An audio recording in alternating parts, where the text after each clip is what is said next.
explicar así brevemente? Sí, a ver, el informe pericial sería, claro, se llama informe pericial porque a nosotros también se nos llama peritos. Perito significa experto, ¿vale? Experto en X, perito psicólogo, experto en psicología. Entonces, bueno, el informe pericial sería la culminación, o sea, lo último casi de todo el proceso de evaluación. ¿Cómo empiezas? Pues bueno, primero, cuando a ti te contacta, por ejemplo, un abogado o te lo pide el propio juez, ¿vale? Da igual por qué rama te venga, tú tienes que pedir siempre lo que es el expediente de todo el caso, que puede ser así o puede ser así, ¿vale? O sea, ahí hay que tener en cuenta, porque claro, contra más grande sea el expediente, más te va a costar preparar lo previo. El expediente siempre le tienes que mirar lo primero de todo, ¿vale? Porque te tienes que hacer una idea global de en qué punto está ese proceso. O sea, esa familia, vale, está en este punto, pero atrás es muy probable que ya haya tenido pues 5 juicios, 28 convenios, sentencias y de todo. Entonces tú eso te lo tienes que leer todo muy bien para saber cuál ha sido todo el proceso que ha seguido esa familia. Digo familia porque estamos en ese ejemplo, ¿vale? Sí, sí. Y luego ya hacerte, pues eso, tu idea en la cabeza de todo, ¿vale? Una vez ya tengas tu idea, ya procederías un poco a las entrevistas. Las entrevistas, pues bueno, un poco según el caso. Aquí no se puede hablar en términos generales, pues dependiendo del caso, pues primero, normalmente en casos de familia se suele entrevistar primero a los padres, ¿vale? Porque, bueno, siempre te van a dar más pistas del niño, sus intereses, sus gustos, sus aficiones, que te van a ayudar mucho también a crear ese vínculo con el niño, esa relación para que confíe un poco en ti y te cuente las cosas, ¿no? Pues elaborarías las entrevistas con cada uno de los integrantes, las que sean necesarias, obviamente, dependiendo de las personas, pues igual necesitas más o necesitas menos. Y una vez tengas ya todo esto, ya pasarías a pasar las pruebas psicométricas. Estas pruebas psicométricas, pues bueno, pueden ser de muchos tipos. Las hay para valorar pues, las capacidades parentales, las hay para valorar la personalidad, para valorar en caso de que haya un daño psicológico, pues para valorar ese daño psicológico. Las hay, bueno, no me voy a poner aquí a mencionar todas las pruebas que hay, pero lo que sí que es importante es que sean pruebas que estén validadas y sean fiables en la población que nosotros estamos trabajando. Es decir, nosotros estamos trabajando en población forense. La población forense no es la misma que la población clínica, tiene características diferentes. Normalmente la forense tiene mayor necesidad de mentir, ¿vale? Porque se están ahí poniendo en juego unos intereses secundarios que a ellos les interesa ganar. Entonces es más probable que te mientan. Con lo cual es importante que aquellas pruebas que nosotros usemos estén bien validadas en esta población que te digo. Si no están validadas, pues bueno, los resultados habrá que cogerlos un poquito con pinzas, ¿vale? Y con cuidado porque ya te digo, si no están validados es un poquito más complicado. Y luego también, yo no sé si has oído hablar de lo que son las pruebas proyectivas. ¿Te suena? Pues no, no sé qué son. ¿No has oído hablar el test de Rorschach, que es que tú ves unas láminas con unos dibujos y tú describes lo que ves, por ejemplo? Es un test bastante conocido. Pues en mi caso no, yo no lo Pues conozco. los test proyectivos son test que, bueno, como te digo, por ejemplo, una lámina en la cual hay unas manchas de colores y tú tienes que describir lo que ves en esa lámina. Entonces, en base a lo que veas, pues tienes un tipo de personalidad u otra, etcétera.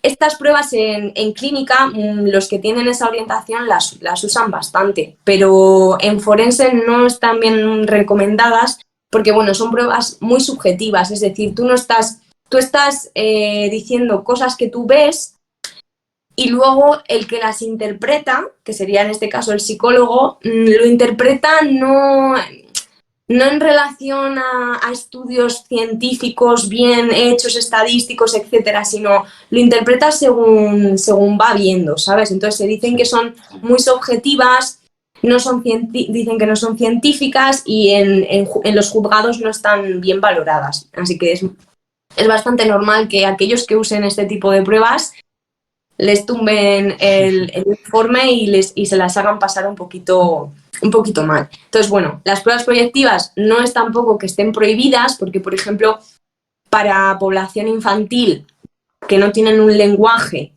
que tienen un desarrollo un poquito que todavía no, joder, son pequeños, no están bien desarrollados, pues el hecho de dibujar, que también es pruebas proyectivas a través de dibujar, o sobre todo a través del dibujo, ayuda mucho a que los niños, pues, ¿cómo se dice? Estén más cómodos, se suelten más. Pero ya te digo, cuando se usan pues, en estos supuestos muy, muy, muy puntuales y con mucho cuidado. Siempre tienen que estar contrastadas con otro tipo de pruebas que sean más científicas y más fiables.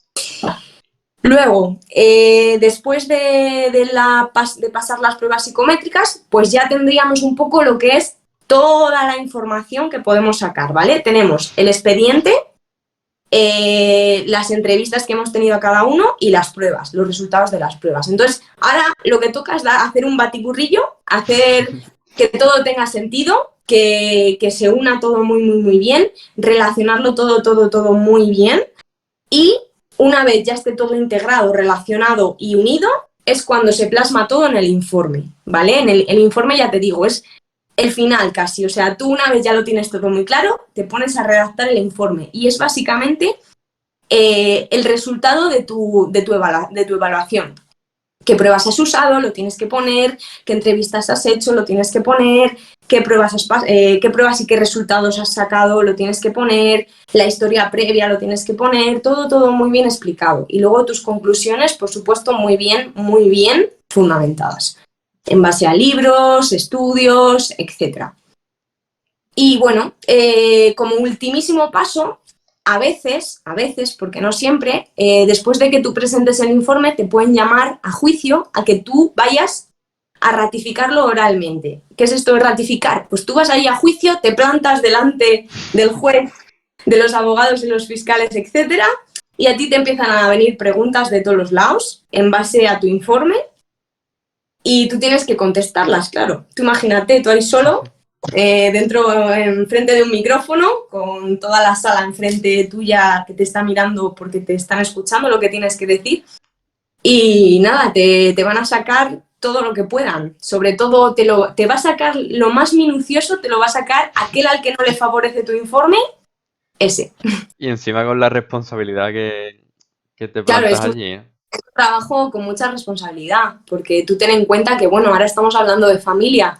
Ese niño se va a ir con su padre o con su madre, o sea, vas a decidir el futuro de ese niño. Si tú le estás quitando, por ejemplo, de ir con su padre, le estás quitando de ir con su padre. O sea, tú imagínate las consecuencias que eso puede tener. O cuando, por ejemplo, sacas la conclusión de que no es conveniente que esté con ninguno de los dos. Tú ahí estás concluyendo que el niño no esté con ninguno de los dos y eso puede tener unas consecuencias terribles. Y bueno, ya si nos metemos a casos penales, ya ni te cuento, puedes estar diciendo si una persona va a la cárcel o no. Indirectamente, obviamente, tú no vas a decir, tú vas a la cárcel. Sí, Pero directamente puedes decirle al juez, pues esta persona no veo nada por lo que se le pueda aplicar una atenuante o una eximente de responsabilidad penal. Entonces, es un trabajo con mucha responsabilidad, sí. Y en cuanto al tiempo de elaboración del informe, supongo que dependerá, como has dicho, pero Sí, por experiencia depende, personal. depende de los casos que sean. Por ejemplo, en casos de familia, contra más número de personas tengas que ver, más tiempo te va a Más tiempo. llevar. Pero lo que está claro es que en 5 días, en una semana e incluso en un mes es imposible. Así como anécdota, los que me siguen lo conocen porque lo compartí en historias de Instagram. Me llamó una persona que quería que le hiciese un informe, me llamó un jueves y el juicio era el martes. O sea, yo tenía para trabajar 4 días. Eso es completamente imposible. Además, era un caso de familia en el que había una niña, el padre y la madre y la pareja de la madre. a la cual, pues, si convive con la niña también es conveniente verla, ¿no? Entonces, bueno, al final son 4 personas, que es que no hay tiempo suficiente para verlas a todas y no hay tiempo suficiente para trabajar el caso. Tú fíjate que tienes que pasarles pruebas, tienes que corregirlo, todo eso lleva un montón de tiempo. Y luego lo tienes que integrar y buscar bibliografía que apoye lo que tú estás encontrando. En 5 días es un suicidio. En 10 días también es un suicidio. En un mes, pues a ver, si no tienes absolutamente nada más que hacer, que solamente eso, pues echándole las 8 horas diarias puede que lo saques, pero aún así también es muy complicado. Tú ten en cuenta que mucha gente no tiene solamente ese caso, sino que tiene también otras cosas. Entonces, son evaluaciones que requieren su tiempo y hay que ir con calma. No se pueden sacar rápido porque lo necesito. No, porque es que al final la que se va a pillar los dedos soy yo, porque voy a concluir cosas mal, voy a concluir cosas que no están bien fundamentadas y que al final, pues eso, la que lo va a hacer mal soy yo y tampoco quiero eso. Sí, porque además, o sea, una cosa que a mí me llama la atención es que, o sea, la psicología no es que metes una operación en la calculadora y te dice un resultado. Entonces me gustaría preguntarte por, cuando tú estás evaluando un caso y demás, si tienes muchas dudas, ¿en qué momento dices tú, vale, pues ya sé por dónde van los tiros? Porque yo personalmente creo que es muy complicado. ¿Cómo? No te entiendo lo que quieres decir. Cuando estoy yo dentro de un caso, Sí, por ejemplo, estás entrevistando a un niño, por ejemplo. uh-huh. Cuando llega ese momento que dices tú, vale, sé por dónde va la cosa más o menos. Claro, a ver, tú ten en cuenta que únicamente no te vas a quedar con la información de la entrevista. O sea, tú puedes estar evaluando a un niño y puedes decir, ah, bueno, pues mira, esto que me cuenta me suena que pueda concordar. No, es que es así. Tú no Vale, puedes, en base a lo que a mí me dice un niño, yo no puedo decir, no, este niño tiene depresión. sí, sí, No. claro. Tú le escuchas en base a lo que te dice y a tus conocimientos previos, pues vas relacionando poco a poco, pero obviamente tú luego tienes que pasar las pruebas que sean necesarias para ese caso concreto y luego lo tienes que unir todo. Por eso te decía la importancia de unirlo todo y de que todo esté muy, muy, muy bien casado, porque yo no puedo sacar conclusiones de una única fuente de información. Una única fuente de información sería, por ejemplo, la entrevista que tú me dices. Si a mí el niño me dice cosas que me hacen pensar que tiene un trastorno depresivo, por ejemplo, yo no puedo decir, este niño tiene un trastorno depresivo. No, yo tendré que mirar, a ver, vale, parece que va encaminado a que este niño pueda tener un trastorno depresivo, pero luego lo tengo que confirmar. ¿Cómo lo confirmo? Con otras fuentes. Pasándole, por ejemplo, la entrevista a los padres. Oye, ¿cómo veis al niño? ¿Qué tipo de comportamientos tiene a lo largo del día? Etcétera, etcétera. Pasando test que, bueno, que o bien cumplimente el niño, o si es muy pequeño, que cumplimenten los padres. Y en base a todas esas informaciones, si casan, entonces sí que podría decir que sería un trastorno depresivo. Pero tienen que casar muy bien. Por eso Sí. te decía, vale, tú estás evaluando pues que tengas dudas de, bueno, pues esto parece, esto no parece, pero a fin de cuentas luego para que tú pongas algo en el informe tiene que estar muy, muy bien contrastado. Sí, y tener una visión, por lo que comento, una visión del contexto lo más ampliamente que puedan. El contexto es súper importante, o sea, las personas, bueno, la psicología ahora se rige por una perspectiva biopsicosocial, es decir, biológico, psicológico y social. Social sería todo el resto del contexto. Vaya, el contexto influye en todos nosotros. Te influye a ti, me influye a mí. Eh, el contexto es muy importante. Y en los niños también es muy importante, porque tú ten en cuenta que son, pues por ejemplo, un niño de 6 años, ¿qué contactos sociales tiene? Pues tiene el colegio, que también se les hace, cuando se cree necesario, también se hacen entrevistas igual con profesores o contactos con el psicólogo del colegio o etcétera.